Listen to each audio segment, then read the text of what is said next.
Good evening, and thanks for joining us for the Fox 61 News at 10. I'm Elisha Machado. We'll get to those stories in just a moment, but first, a check on your forecast. Meteorologist Nick Morganelli joins us now. Nick, are we getting any breaks from rain this week? Yes, we will. Dr. Anthony Fauci spoke about the new variant, saying it could already be in the United States. Health experts are trying to learn more about its transmissibility and whether it can sidestep vaccines. The former teen basketball coach accused of sexual assault and enticing minors will face a federal judge tomorrow. Dashcam video shows that officer's cruiser was fired upon before he returned fire. She tells me her brother's wife and 2 young kids were in line for 2 days to cross the border to safety. When officers arrived to the scene, they found 2 men in their 40s with multiple gunshot wounds inside this home behind me. Police say the 16-year-old girl who was injured in that shooting is in the hospital tonight. A very frightening night for customers who were inside the mall. One person is missing tonight, believed to be a resident of the 3rd floor. We reached out to the Department of Public Health,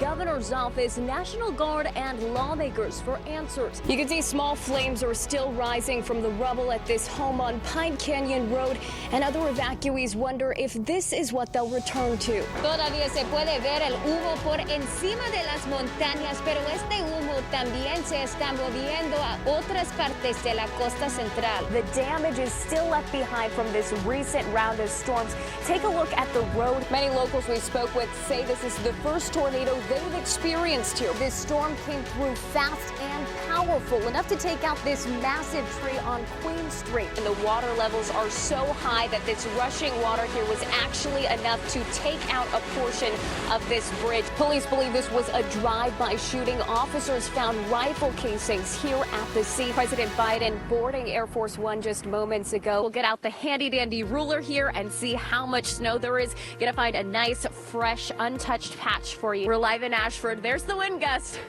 You can feel it. I'm here with Chef Dante from The Art of Yum. We are going to try Connecticut's best taco. He's going to put the finishing touches on it here. A little bit of sauce. You can't go wrong with that. Let's dig in. Look at how big this is. I think this is bigger than my face right here. I wish you could smell this at home. The big reveal is coming up in just an hour here, so I better get dancing. Let's try out some moves.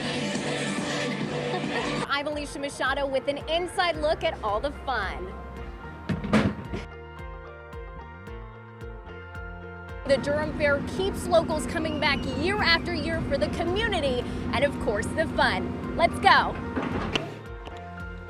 Welcome back. It's spooky season with Halloween just 1 week away. And what's a better way to celebrate than with Pumpkin Town, USA? Sam, what are you tracking for us? I know it's some snow. The S word, that's snow, right? Just not ready for it. I've got California blood in me. Drivers are paying $25 more to fill up their tanks this Memorial Day than last year. Let me explain.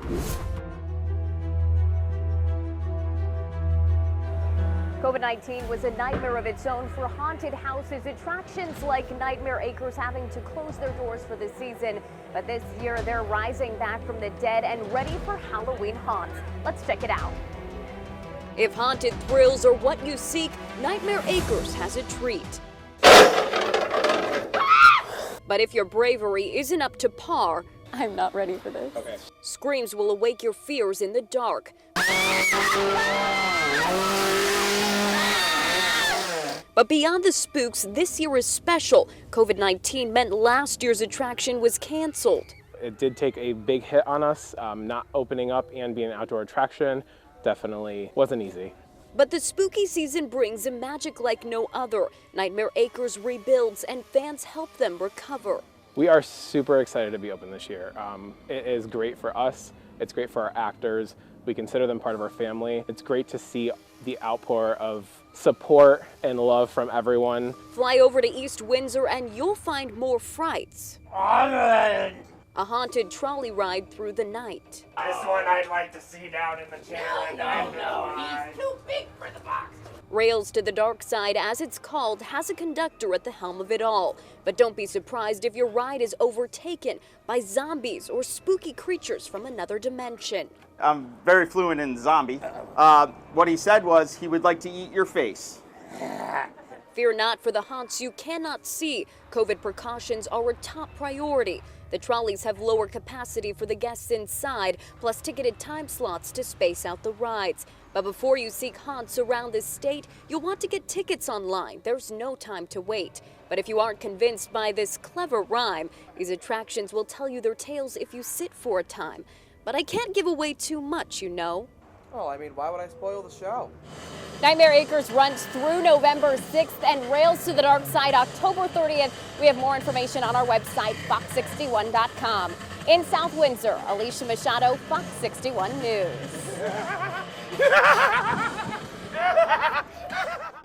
Nothing screams summer fun quite like a trip to Lake Compounce, but with the park's Bites and Pints Food and Drinks Festival, your taste buds will also be thrilled. Let's check it out.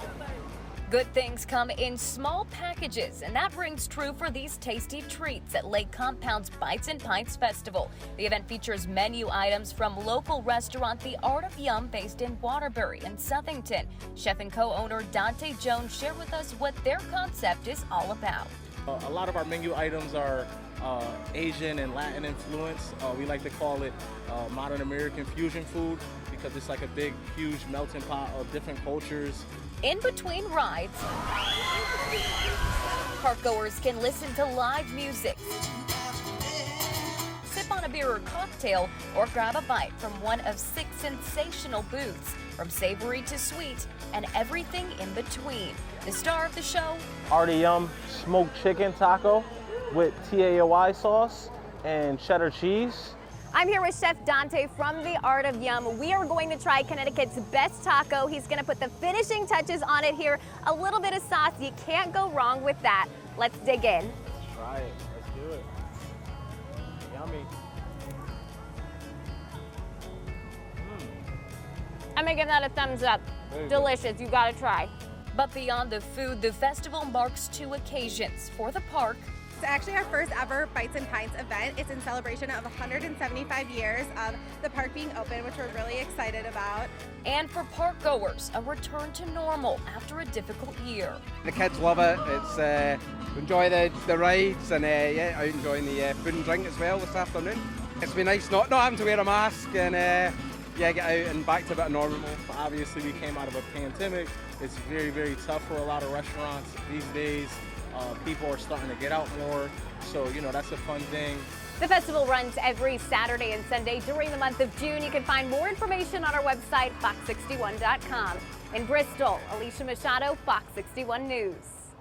An unimaginable week for family and friends after the loss of Zishan. They came back to the Motel 6 today along with community members to pray, honor his memory, and call for change so that what happened to Zishan doesn't happen to anyone else's loved one. We want justice! We want it now! I need justice. My son does not deserve to die. A family and community raising their voices for change, a life lost too soon. 30-year-old Zishan Chaudhry shot and killed at the Motel 6 his family owns in Vernon last weekend. He was an aspiring businessman, a son, a brother, a fiancé. We were supposed to get married in a few months. We had our whole life to look forward to, and what happened was not meant to be, and it was not fair. Police say the incident all started with an argument over a $10 pool pass. Police arrested 31-year-old Alvin Waugh and charged him with murder. We're told Waugh was staying at the hotel with his girlfriend. As my brother turned away, he shot him from the back. He decided to walk up to my brother's lifeless body and shoot 7 more rounds into him. We hotelier do not deserve this.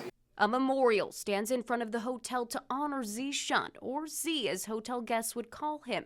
Family and friends, even hotel guests, came by to pay their respects to the face that they would see behind the desk. It's not a matter of race or color or anything. It's a life. It's a human life. He's my baby. I want him back. But those who loved him are not letting his story end here. They're calling for gun control measures. There needs to be restrictions. There needs to be more laws, regarding guns. My brother will not be forgotten. I will take this as a chance, as an opportunity to dedicate my life. My family will dedicate their life to make sure changes are made. Changes to make sure no family ever has to feel the same pain. Alvin Waugh is set to appear in court on July 30th. In Vernon, Elisha Machado, Fox 61 News. Getting through Connecticut roads pounded by Elsa might have been better suited for a different mode of transportation. It looks like a small river. The cars should be boats and they should slow down. But when it rains, it pours. Flooded roads and cars stuck in the muck. For some, the glass is half empty, but others half full, like brothers Paul and Lijon. When your street turns into a river, there's no telling what you'll find. Me and my brother were just clearing the drain out, and it just flew out of it. A fish out of water, but a memorable Elsa for these 10-year-olds. I was having fun.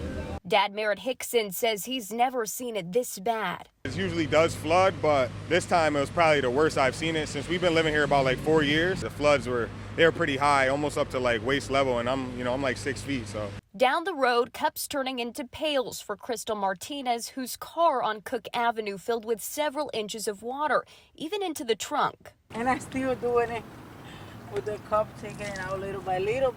I thought the water's not gonna go up here, but it was almost in the second stair from there. The cars that tried to pass the flooded streets now towed away. And in Middletown, heavy rain damaged a bridge on Mile Lane near Ridgewood Road. Crews out working on repairs Friday night. There was just an enormous amount of rain, over 5 inches in the space of 4 hours coming down hard that just unfortunately caused the structure to fail. The road patched up for now, but the images of what neighbors saw around town still etched into their minds. A boatload of stories to tell about the storm that came and went in a flash. Thanks so much for joining us. I'm Elisha Machado. Have a good night.